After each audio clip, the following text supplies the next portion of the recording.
சூப்பரா மணக்க மணக்க நம்ம சால மீன் குழம்பு ரெடி ஆயிடுச்சு.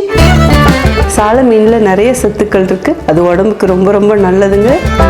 நான் போட்ட இப்போ இந்த எல்லா மசாலாவுமே நம்ம கிட்ட கிடைக்குங்க. உங்களுக்கு வேணும்னா வெப்சைட்லயும் ஆர்டர் பண்ணலாம், வாட்ஸ்அப்லயும் ஆர்டர் பண்ணலாம்.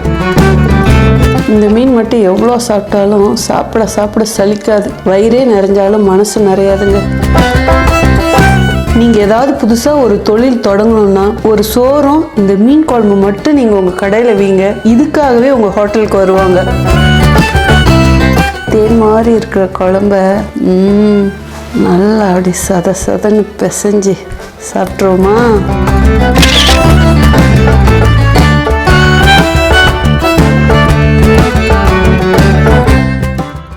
சங்கீதாக்கா, உங்க முருங்கைக்கீரை பொடி, பூண்டு பொடி எல்லாமே சூப்பரா இருக்கு. ரொம்ப நல்லா இருந்தது டேஸ்ட். அதே மாதிரி குழம்பு மசாலா, சாம்பார் பொடி எல்லாமே ஏ கிளாஸா இருக்கு. பிங்க் ஏபிசி மால்ட் வாங்கினேன், அதுவும் குழந்தைங்களுக்கு ரொம்ப பிடிச்சிருக்கு. ராகி சாக்கோ மால்ட்டும் சூப்பரா இருக்கு. எல்லாமே சூப்பர்க்கா. Wish you all the success.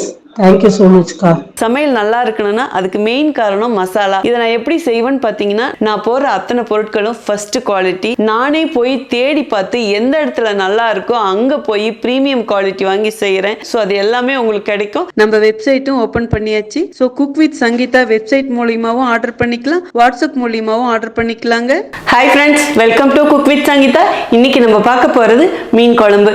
நம்மளும் எத்தனையோ வகையான மீன் குழம்பு வச்சுருக்கோம். ஆனால் ஒரு மீன் குழம்பு வச்சாலும் சும்மா நச்சுன்னு அப்படியே நாக்கு ருசிக்க ருசிக்க சாப்பிடணும்னு நம்ம நினைப்போம்ல, அந்த மாதிரி மீன் குழம்பு தான் இன்னைக்கு செஞ்சு காட்ட போறேன். நீங்க எந்த மீன் எடுத்தாலும் சரி இந்த மாதிரி நான் மசாலா அரைச்சி விட்டு செய்யற மாதிரி செய்யுங்க, வேற லெவலா இருக்கும். பட் ரொம்ப எளிமையான முறையில சங்கீதா ஸ்டைல செஞ்சு காட்ட போறேன். வாங்க எப்படி செய்யலாம்னு பார்க்கலாம். நம்ம சேனலை யாரெல்லாம் என்ன சப்ஸ்கிரைப் பண்ணலையோ சப்ஸ்கிரைப் பண்ணுங்க. ப்ளீஸ் கீழே இருக்கிற பெல் பட்டன்ல மறக்காம ஆள் கொடுங்க, அப்பதான் நான் போடுற வீடியோ உங்களுக்கு உடனே வரும். வாங்க இப்ப எப்படி செய்யறதுன்னு பார்க்கலாம். இப்ப சால மீன் குழம்பு செய்யறதுக்கு நான் சின்னதா ஒரு எலுமிச்சை சைஸ் புளி எடுத்திருக்கேன். நம்ம மாங்காவும் போட்டு வைக்க போறோம். ஸோ புளி அதுக்கு தகுந்த மாதிரி பார்த்து ஊற வச்சுக்கணுங்க. நான் சுடுதண்ணி தாங்க ஊற்றிருக்கேன், அப்பதான் புளி நல்லா ஊறி வரும். இது அப்படியே ஒரு பக்கம் வச்சிடலாம். நான் 1 கிலோ சால மீன் எடுத்து நல்லா உப்பு கல் போட்டு கழுவிட்டு எடுத்து வச்சிருக்கேங்க. தண்ணி இல்லாம இருக்கணும். இதுல தண்ணி இருந்தா கவுச்சி ஸ்மெல் ரொம்ப அதிகமா இருக்கும். இப்போ இதுக்கு தேவையான மசாலா போட்டுக்கலாங்க. இதுலயே கல்லுப்பு 1 டீஸ்பூன் போட்டுக்கலாம். நீங்கள் எந்த மீன் வாங்கினாலும் இப்போ நான் வைக்கிற இதே ஸ்டைல்லே வைக்கலாங்க. டேஸ்ட்டு சூப்பராக அல்டிமேட்டாக இருக்கும். இதுலேயே 1/2 டீஸ்பூன் மஞ்சள் பொடி போட்டுக்கலாம், 1 டீஸ்பூன் வெறும் மிளகா பொடி போட்டுக்கலாம், 1 டீஸ்பூன் காஷ்மீர் மிளகா பொடி போட்டுக்கலாம். இருந்தால் போடுங்க, இல்லைன்னா பரவாயில்ல. காஷ்மீர் மிளகா பொடி போகிறது ஒரு கலர் கொடுக்கறதுக்காக தான். இதிலே 1/2 டீஸ்பூன் மிளகுத்தூளும் போட்டுக்கலாம். இதிலே 1 டீஸ்பூன் எண்ணெயும் ஊற்றிக்கலாங்க. எண்ணெய் ஊற்றும் போதும் இந்த மசாலா நல்லா மீனில் பிடிச்சிருக்கும். இப்போ இது எல்லாத்தையும் நல்லா மிக்ஸ் பண்ணி கொடுத்துடலாங்க. இது ஒரு 10 நிமிஷம் ஊறட்டுங்க. அதுக்குள்ள நம்ம ஒரு மசாலா இதுக்கு அரைச்சிக்கலாம். இப்போ நம்ம மசாலா வதக்கிறதுக்கு ஸ்டவ் ஆன் பண்ணி ஒரு கடாயை வச்சிடலாங்க. இது வதக்கிறதுக்கு 2 டீஸ்பூன் எண்ணெய் ஊற்றிக்கலாம். 4 வெந்தயம் போட்டுக்கலாங்க. அதிகமாக போடக்கூடாது, கசப்பு தன்மை வந்துடும். 1 டீஸ்பூன் ஜீரகம் போட்டுக்கலாம், 1/2 டீஸ்பூன் சோம்பு போட்டுக்கலாம், 1/2 டீஸ்பூன் முழு மிளகு போட்டுக்கலாம், 1/4 டீஸ்பூன் கடுகு போட்டுக்கலாம். கடுகு கம்மியாக போடணுங்க, இல்லைன்னா கசக்கும். பட் போட்டு பாருங்கள், டேஸ்ட்டு சூப்பராக இருக்கும். அடுப்பணல் மீடியமாகவே வச்சு வதக்கலாங்க. கடுகு இதுக்கு பொரியக்கூடாது, ஜஸ்ட் அப்படியே சூடானா போதும். எல்லாமே நல்லா சூடாயிடுச்சு. அடுத்தது 2 கைப்பிடி சின்ன வெங்காயம் வச்சுருக்கேன், இதிலே போட்டுடலாம். 1 கட்டி பூண்டு உரிச்சு வச்சுருக்கேன், இதுவும் போட்டுடலாம். இதெல்லாம் பச்சை மணம் போகிற வரைக்கும் வதக்கலாங்க. பூண்டு வெங்காயம் நல்லா வதங்கிடுச்சுங்க. இதிலே 2 கொத்து கருவேப்பிலையில போட்டுக்கலாம். நான் பழமாக மீடியம் சைஸ் 3 தக்காளி எடுத்து கட் பண்ணியிருக்கேங்க, இதுவும் கொட்டிடலாம். இப்போ இதுவும் நல்லா கிளறி கொடுத்துடலாங்க. தக்காளி நல்லா வதங்கிடுச்சுங்க. இப்போ இதில் தேவையான மசாலா பொடியெலாம் போட்டுக்கலாம். 1/2 டீஸ்பூன் மஞ்சள் பொடி போட்டுக்கலாம். ஏற்கனவே மீன்லேயும் மசாலா போட்டிருக்கோம். ஸோ இப்போ அதுக்கு தகுந்த மாதிரி பார்த்து அளவு போட்டுக்கணும். அடுத்தது குழம்பு மிளகா பொடி போட்டுக்கலாங்க. இந்த மீன் குழம்புக்கு சுவை தரதே நம்ம அரைக்க போகிற மசாலாவும் இந்த குழம்பு மிளகா பொடியும் தாங்க. குழம்பு மிளகா பொடி 5 டீஸ்பூன் போட்டுக்கலாங்க. நீங்கள் உங்கள் டேஸ்ட்டுக்கு ஏற்ற மாதிரி கூடி குறைச்சி போட்டுக்கலாம். இப்போ அடுப்பணல் ஃபுல்லாக வச்சுட்டு இதை கிளறி கொடுத்துடலாங்க. மசாலா நல்லா கிளறி கொடுத்தாச்சுங்க. லாஸ்ட்டாக இதில் சும்மா கொஞ்சமாக தேங்காய் போட்டுக்கலாம். தேங்காய் போடும்போதும் டேஸ்ட்டு ரொம்ப சூப்பராக இருக்குங்க. ஆனால் தேங்காய் கொஞ்சம் தான் போடணும், அதிகமாக போட்டிங்கன்னா மதன்னு மீன் குழம்பு நல்லா இருக்காது. இப்போ ஸ்டவ் ஆஃப் பண்ணிவிட்டு இதை ஆற வச்சு மிக்ஸி ஜாரில் போட்டுக்கலாங்க. இது அரைக்கிறதுக்கு தேவையான அளவு கடாய் கழுவி தண்ணி ஊற்றிக்கலாங்க. இப்போ இந்த மசாலாவை நைஸாக அரைச்சி எடுத்துகிட்டு வந்துடுறேங்க. மசாலா இந்த மாதிரி நல்லா நைஸாக அரைச்சிக்கணுங்க. இப்போ இதை அப்படியே ஒரு பக்கம் வச்சிடலாம்.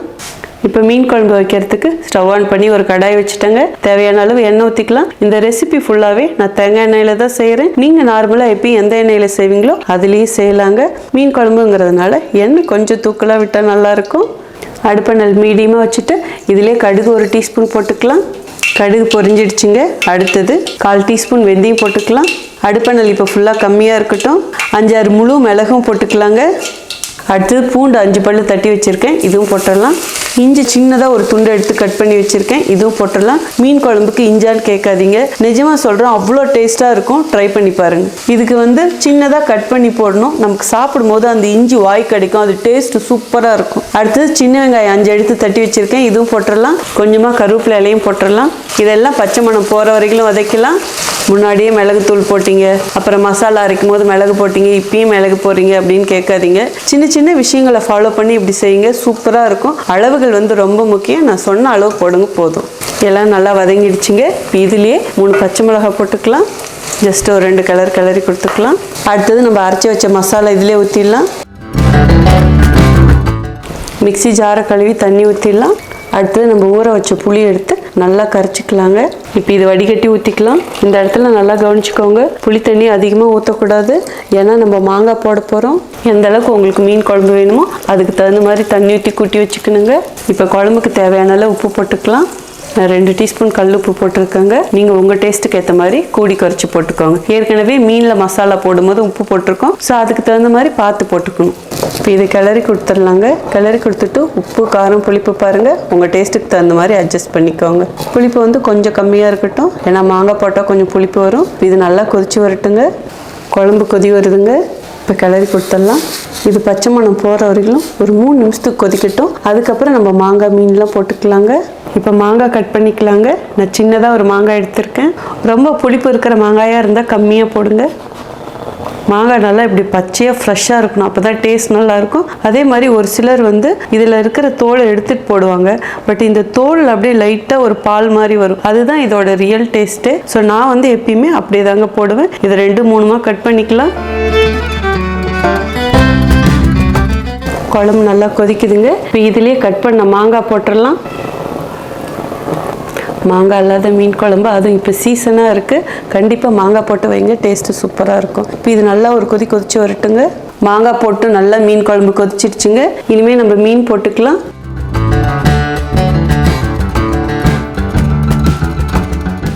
சால மீனில் நிறைய சத்துக்கள் இருக்குது, அது உடம்புக்கு ரொம்ப ரொம்ப நல்லதுங்க.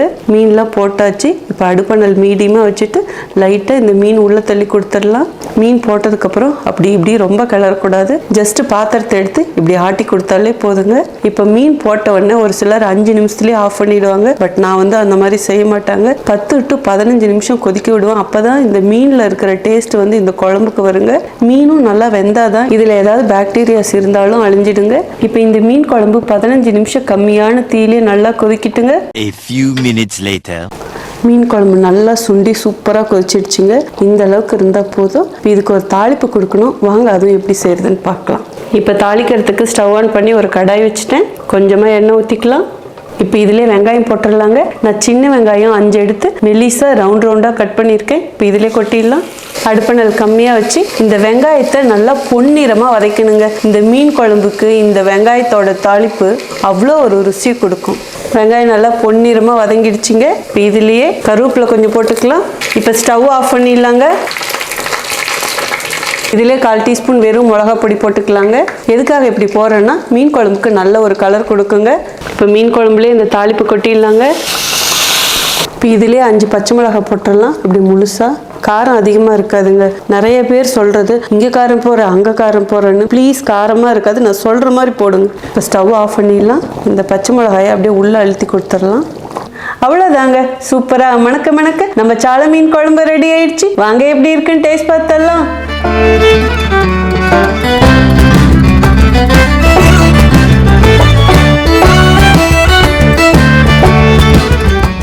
இப்போ எப்படி இருக்குன்னு டேஸ்ட் பார்த்துக்கிட்டே தேவையான டிப்ஸ் கொடுத்துட்றாங்க. மீன்லேயே எனக்கு ரொம்ப பிடிச்சது இந்த மீன்னு சொல்லலாம். அதே மாதிரி ஆற்றுல இருக்கிற எந்த மீனாக இருந்தாலும் ரொம்ப பிடிக்குங்க, அவ்வளோ ருசியாக இருக்கும். இங்கே பாருங்க, நான் 15 நிமிஷமா மீன் போட்டு குழம்புல கொதிக்க விட்டேன், ஆனால் எதுவுமே உடையல. அதுக்கு காரணம் பார்த்தீங்கன்னா, நம்ம எடுக்கிற மீன் நல்லா ஃப்ரெஷ்ஷான நல்ல மீனாக இருந்ததுன்னா கண்டிப்பாக உடையாது. இதே மாதிரியே முழுசாக கிடைக்குங்க, டேஸ்ட்டும் சூப்பராக இருக்கும். இப்போ இந்த தேன் மாதிரி இருக்கிற குழம்ப இன்னும் கொஞ்சம் குழம்பு ஊற்றி நல்லா அப்படி சதன்னு பிசைஞ்சு சாப்பிட்ருவோமா?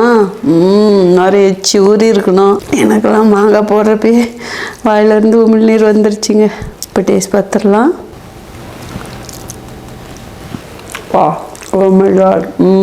வேளாமல் தான், அதாவது இதில் போட்டிருக்கிற அத்தனை பொருளும் அதோட ருசியை காட்டுது. அம்பட்டு சூப்பராக இருக்கு, எல்லாமே பர்ஃபெக்ட். A1 வீடியோவில் நான் சொன்ன அளவு குறிப்பாக அப்படியே ஃபாலோ பண்ணுங்க, சூப்பராக வரும். நிஜமா சொல்கிறேன், நீங்கள் ஏதாவது புதுசாக ஒரு தொழில் தொடங்கணும்னா ஒரு சோறும் இந்த மீன் குழம்பு மட்டும் நீங்கள் உங்கள் கடையில் வீங்க, இதுக்காகவே உங்கள் ஹோட்டலுக்கு வருவாங்க.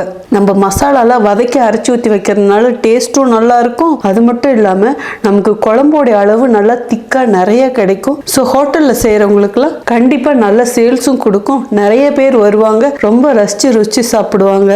இப்போ மீனும் சோறு எல்லாத்தையும் ஒன்று சேர்ந்து சாப்பிட்டு பார்த்துருவோமா?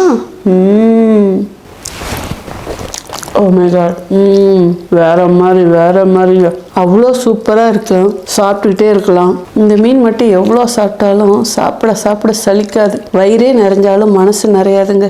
மாங்காய் போட்டு மாங்காய் இல்லாமலா கொஞ்சம் மாங்காயும் வச்சு சாப்பிட்டு பார்ப்போம். அப்புறம் பச்சை மிளகா இல்லாத மீன் குழம்பா, இதையும் வச்சு சாப்பிடுவோம். நிஜமா சொல்கிறோம், வேற லெவல். இதே மாதிரி செஞ்சு பார்த்துட்டு மறக்காம எப்படி இருக்குன்னு சொல்லிட்டு கமெண்ட் பாக்ஸில் சொல்லுங்க. ஸோ முக்கியமான டிப்ஸ் எல்லாம் வீடியோவில் அந்தந்த டைமில் கொடுத்துருக்கேன். மெயினாக வந்து மசாலாவோடைய அளவு ஓவர் ஆகக்கூடாது, நான் சொன்ன அளவுகளோட கொஞ்சம் கொஞ்சமாக அந்தந்த இடத்துல போடுங்க, சூப்பராக இருக்கும். இங்கே பாருங்க, மீனில் எந்த அளவுக்கு மசாலா ஒட்டிகிட்டு இருக்குன்னு சொல்லிட்டு. இந்த குழம்பு மிளகா பொடி இருக்குது, அது வேற லெவல் டேஸ்ட்டு கொடுக்குது. இப்போ அந்த குழம்பு பாருங்கள், அப்படியே தேன் மாதிரி இருக்கு பாருங்க, அப்படியே வாரி வலிச்சு சாப்பிடும் போதும் வேற மாதிரி இருக்குங்க. ஸோ கண்டிப்பாக மஸ்ட் ட்ரை. நீங்களும் இதே மாதிரி செஞ்சு பார்த்துட்டு எப்படி இருக்குன்னு சொல்லிட்டு கமெண்ட் பாக்ஸில் சொல்லுங்கள். உங்களுக்கு இந்த ரெசிபி பிடிச்சதுன்னா ப்ளீஸ் மறக்காமல் ஃபஸ்ட்டு ஒரு லைக் கொடுத்துருங்க. ரொம்ப பிடிச்சதுன்னா உங்கள் ஃப்ரெண்ட்ஸ் அண்ட் ஃபேமிலிக்கு ஷேர் பண்ணுங்கள். இன்ஸ்டாகிராம், ஃபேஸ்புக்லேயும் குக் வித் சங்கீதா பேஜஸ் இருக்குது, அதுவும் அப்படியே லைக் பண்ணி ஃபாலோ பண்ணிக்கோங்க. உங்களுக்கு என்ன ரெசிபி வேணுமோ அதுவும் கமெண்ட் பாக்ஸில் சொல்லுங்கள். இதே மாதிரி அடுத்த ஒரு சூப்பர் ஸ்பெஷல் வீடியோவில் உங்களை சந்திக்கிறேன். Until then, see you, bye-bye, love you all.